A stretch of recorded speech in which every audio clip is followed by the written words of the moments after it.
Microsoft office Excel 2007 के इस lesson में आप सेल फॉर्मेटिंग और सेल की अलाइनमेंट के बारे में इंफॉर्मेशन हासिल करेंगे। तो इसको समझने के लिए हम एक डॉक्यूमेंट को ओपन करते हैं। डॉक्यूमेंट को ओपन करने के लिए हम सबसे पहले ऑफिस बटन की तरफ आएंगे और यहाँ से हम ओपन कमांड को सिलेक्ट करेंगे। ओपन कमांड को सिलेक्ट करने के बाद सीडी के अंदर मौजूद एक्सरसाइज फाइल के फोल्डर को हम ओपन कर लेंगे। इसको ओपन करने के बाद चैप्टर 11 के फोल्डर के अंदर हम आ जाएंगे और यहाँ पे हमारे पास जो है ईट केक सेल्स फॉरकास्ट 2 के नाम से जो डॉक्यूमेंट है इसे हम सिलेक्ट करके ओपन कर लेंगे। अब ये डॉक्यूमेंट हमारे सामने ओपन हो चुका है। सेल फॉर्मेटिंग और नंबर फॉर्मेटिंग के ज़रिए हम अपने डॉक्यूमेंट को इजीली और आसानी के साथ जो है फॉर्मेट कर सकते हैं। तो जैसे कि अगर यहाँ पे आप देखिए हमारे पास फोरकास्ट का जो हेडिंग है और यहाँ पे हमारे पास वैल्यूज़ इनकी जो है कीमतें लिखी हुई, कीमतें वगैरह डॉलर के अंदर लिखी हुई हैं। तो इस तरह यहाँ पे अगर मैं चाहूँ इसकी करेंसी को चेंज करना चाहूँ तो यहाँ पे हम इस कॉलम को पहले सेलेक्ट कर लेंगे और सेलेक्ट करने के बाद अब जो है यहाँ पे हमारे पास एक नंबर का पूरा ग्रुप है। ग्रुप में हमारे पास यहाँ पे हमारे पास डॉलर साइन है। तो यहाँ पे अगर आता हूँ यहाँ पे आने के बाद मैं यहाँ पे यूरो ले लूँ। यूरो जैसे ही मैंने यूरो लिया तो आप देखिए यहाँ पे हमारे पास जो करेंसी है वो यूरो के अंदर जो है फिर चेंज हो गई। इसी तरह यहाँ से अगर आके मैं चाइनीज़ को ले लूँ तो आप देखिए हमारी जो करेंसी है वो चाइनीज़ के अंदर चेंज हो गई। फिर वापस हम डॉलर ले लेते हैं, फिर करेंसी जो है हमारे पास डॉलर की चेंज हो जाती है। इसी तरह यहाँ पे हमारे पास जो है डेसिमल पॉइंट्स है। डेसिमल पॉइंट के बाद 2 जीरो हमारे पास हैं। अगर मैं चाहता हूँ उनको इंक्रीज़ या डिक्रीज़ करूँ तो यहाँ पे हमारे पास डिक्रीज़ और इंक्रीज़ के ऑप्शन मौजूद हैं। तो जैसे ही मैं इसको इंक्रीज़ करता हूँ तो हमारे पास डेसिमल पॉइंट जो है इंक्रीज़ होते जाते हैं और इसी तरह मैं डिक्रीज़ करूँगा तो फिर डेसिमल पॉइंट डिक्रीज़ होते जाएंगे। इसी तरह अब हमारे पास एक करेंसी है। अगर मैं चाहता हूँ इसको परसेंटेज में चेंज करूँ तो मैं परसेंटेज पे क्लिक करता हूँ तो फिर ये परसेंटेज में चेंज हो जाती है। इसी तरह हम कॉमा वगैरह में सब में इसको चेंज कर सकते हैं इजीली। फिर इसी तरह यहाँ पे हमारे पास मजीद ऑप्शंस हैं। जर्नल है हमारे पास, नंबर, करेंसी, अकाउंट है। इसी तरह हमारे पास टेक्स्ट है तो कुछ भी हम ले सकते हैं। जैसे अगर मैं यहाँ पे करेंसीज अगर आ जाऊँ करेंसीज में फिर हमारे पास करेंसीज आ जाएंगी डॉलर की। और इसी तरह अगर मैं यहाँ पे आ जाऊँ हम यहाँ पे ले लेते हैं परसेंटेज को ले लेते हैं। परसेंटेज को लिया तो अब जो है फिर हमारे पास परसेंटेज आ जाएगी। इसी तरह यहाँ पे हम जो है कुछ भी ले सकते हैं, फंक्शंस वगैरह सब यूज़ कर सकते हैं। फिर इसी तरह हमारे पास मोर नंबर फॉर्मेट्स में आने के बाद अब जो है यहाँ पे हमारे पास तमाम फॉर्मेट जनरल है। इसी तरह नंबर्स के फॉर्मेट हैं। फिर हमारे पास करेंसीज हैं। करेंसीज में आने के बाद ये सारी हमारे पास करेंसीज मौजूद हैं। कोई भी करेंसी हम ले सकते हैं।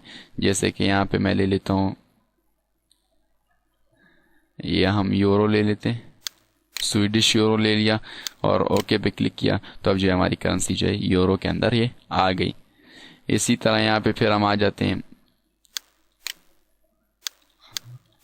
यहाँ पे हमारे पास परसेंटेज के हैं, फिर हमारे पास टेक्स्ट के हैं, स्पेशल्स हैं और कस्टम में फिर हम अपनी मर्जी का जो है क्रिएट कर सकते हैं। यहाँ पे कस्टम में आने के बाद हमारे पास जितने भी हैं वो सारे अपनी मर्जी का क्रिएट भी यहाँ से कर सकते हैं।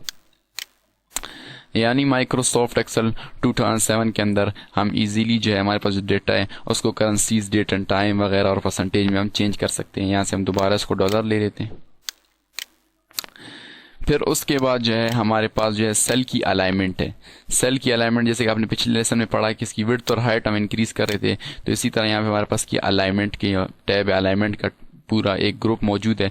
यहाँ पे अगर आप देखिए हमारे पास जो ईट केक सेल फॉरकास्ट की जो हेडिंग है ये बिल्कुल सेंटर में है सेल के।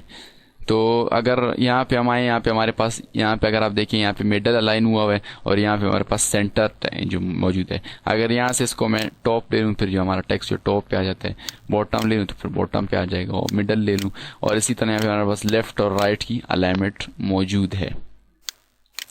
फिर इसी तरह हमारे पास इंडेंट्स हैं। हम बाय इंडेंट भी एक एक पॉइंट से इसको इंक्रीज और डिक्रीज वगैरह कर सकते हैं। यहाँ से मिडल ले लेते हैं। फिर उसके बाद जो है यहाँ पे हमारे पास ओरिएंटेशन है। इसकी ओरिएंटेशन भी हम किसी भी इसको एंगल पे रोटेट कर सकते हैं। जैसे कि यहाँ पे मैंने इस एंगल पे लिए तो अब जो है हमारा जो है ये हेडिंग है ये जो है रोटेट होगी इस एंगल पे। इसी तरह यहाँ पे हम कोई भी एंगल यहाँ पे वर्टिकल ले सकते हैं, बाय कुछ भी एंगल के ऊपर इसको ले सकते हैं। या इधर से हम इसके डायलॉग बॉक्स को लॉन्च करते हैं और डायलॉग बॉक्स को लॉन्च करने के बाद अब जो है हमारे पास डिग्रीज है, हम अपनी मर्जी से यहाँ पे डिग्रीज से कर सकते हैं। मैंने डिग्री ले ली, 80 डिग्रीज ले ली और ओके किया। तो जैसे ही मैंने 80 डिग्रीज पे ओके किया तब जो है कि हमारा टेक्स्ट जो है 80 डिग्री के ऊपर वो आ गया। फिर उसके बाद जो है हमारे पास ऑप्शन है वो हमारे पास है मर्ज का ऑप्शन, मर्ज एंड सेंटर। मर्ज का ऑप्शन है, अगर आप यहाँ पे देखिए हमारे पास जो सेल, ये नीचे वाले सेल शो हो रहे हैं, इनके दरमियान आप देखें ग्रिड्स की लाइनिंग वगैरह शो हो रही है, और यहाँ पे हमने इन सेल्स को मर्ज किया, इकट्ठा किया हुआ है, तो हमारा जो ये सेल है पूरा एक सेल शो हो रहे हैं। अगर यहाँ से मैं आ जाऊँ मर्ज को यहाँ पे अनमर्ज सेल कर दूँ तो आप देखिए यहाँ पे वापस सेल्स में चेंजिंग हो जाती है। यानी मर्ज के ज़रिए हम इजीली अपने टेक्स्ट को हेडिंग्स वगैरह में कर सकते हैं। ऐसे दोबारा आके मैं इसको जैसे ही मर्ज करता हूँ तो आप देखिए लाइन वगैरह ख़त्म हो जाती है, और ये स्क्वायर्स की लाइनें सब ख़त्म हो जाती हैं, और हमको जो है ये पूरी जो हेडिंग का एक ये सेल है, ये पूरा एक सेल फिर शो होता है। फिर उसके बाद जो है हमारे पास लास्ट ऑप्शन जो है वो विरिप टेक्स्ट का है। यहाँ पे विरिप टेक्स्ट का ऑप्शन ये कि जैसे कि अगर यहाँ पे मैं आ जाता हूँ इंटरनेट में, और यहाँ से हम इसकी साइज़ को थोड़ा सा इंक्रीज़ करते हैं यहाँ से, और इसी तरह यहाँ से हम इसको थोड़ा सा इंक्रीज़ करते हैं, और यहाँ पे आने के बाद मैं कुछ टेक्स्ट लिखता हूँ, जैसे कि यहाँ पे इसको हम कर लेते हैं इंटरनेट, मैं इसको कर लेता हूँ टोटल फ़ी। तो जैसे ही इसको मैंने टोटल फ़ी किया तो आप देखें ये इसी सेल के अंदर आ गया। जैसे कि अगर मैं यहाँ पे आ जाऊँ, मैं इस सेल की विड्थ को थोड़ा सा कम कर देता हूँ, तो आप देखिए टोटल फ़ी जो है अगर यहाँ पे और भी कम करूँ तो यहाँ पे हाइड हो जाता है, वो सेल में हाइड हो जाता है। तो इसी तरह अगर यहाँ से मैं आके सबसे पहले इसको वर्ब टेक्स्ट ले लूँ, वर्ब टेक्स्ट लेने के बाद जो है जैसे ही मैंने वर्ब टेक्स्ट लिया तो आप वो देखें वो फ़ी जो है अब जो है नीचे आ गया, क्योंकि यहाँ पे विड्थ जगह नहीं थी, इसलिए जैसे ही वो टेक्स्ट यहाँ पे ख़त्म हुआ तो वो फ़ी जो है अगली लाइन के अंदर आ गया। तो इस तरह हमारे पास जो टेक्स्ट है हम उसको ईजीली जो है फॉर्मेट वगैरह कर सकते हैं। यानी माइक्रोसॉफ्ट ऑफिस एक्सेल 2007 के अंदर ऐसे पावरफुल ऑप्शंस और टूल्स दिए गए हैं जिसकी मदद से हम जो है स्प्रेडशीट्स को इजीली फॉर्मेटिंग कर सकते हैं।